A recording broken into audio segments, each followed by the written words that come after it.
Hello, welcome back to the channel. Do you remember that I think it was a Toyota Hilux advert where the Australian guy is trying to stand up his fence and he's trying to pull a sheep out of a hole and it keeps going wrong and he keeps going, "God, bugger!" Bugger? Yeah, that. Okay, the weather last week wasn't really great, so I had a bit of a tidy up and I stumbled across these. Bugger! Meant to go in the bloody boot. These are wheel arch to boot floor support brackets. You've got one on each side, and while they would have a couple of spot welds, I think 1, 2 and 3 to hold them in place, they are then also stitch welded on several different spots to actually support the wheel arch. So it's not horrendously time consuming, it's just an annoying loss of time that I hadn't budgeted on because I forgot they existed. Now those of you who are not blind will probably see this tab here relatively far away. Now my boot floor is where it used to be, my subframe mounts are where they used to be, and this is a heritage bracket. So all I can assume is that I'm meant to fix it in place as best I can with some tack welds and whatever else, and then this tab gets knocked back over to the wheel arch and I'm going to have to persuade this one a mighty long way. I've got a nice axis through here. I will get a big hammer and I will whack it once it's tacked until it contacts the arch, and I might even have to hold it or wedge it. But once it's in, it's in.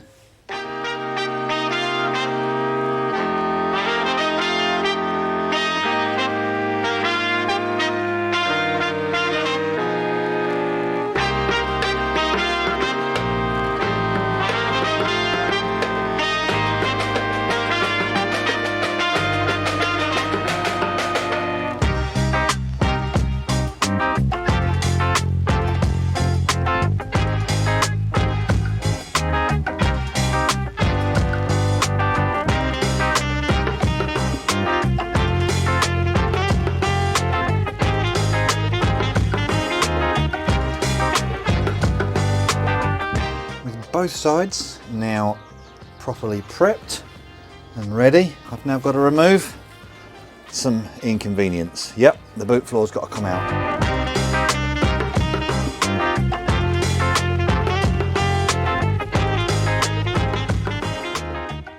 Guess I better break the welder out then. So a little bit of bodgery going on here. I found that these M8 riv nuts that I've got, they actually locate quite nicely on these holes. Don't go through, but they stop this from being able to twist. So the holes on the top are exactly aligned with the holes underneath.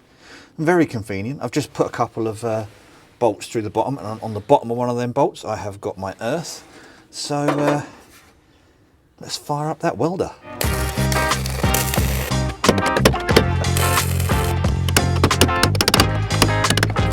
Lovely. Okay. Now to do some stitching, seaming, whatever you want to call it.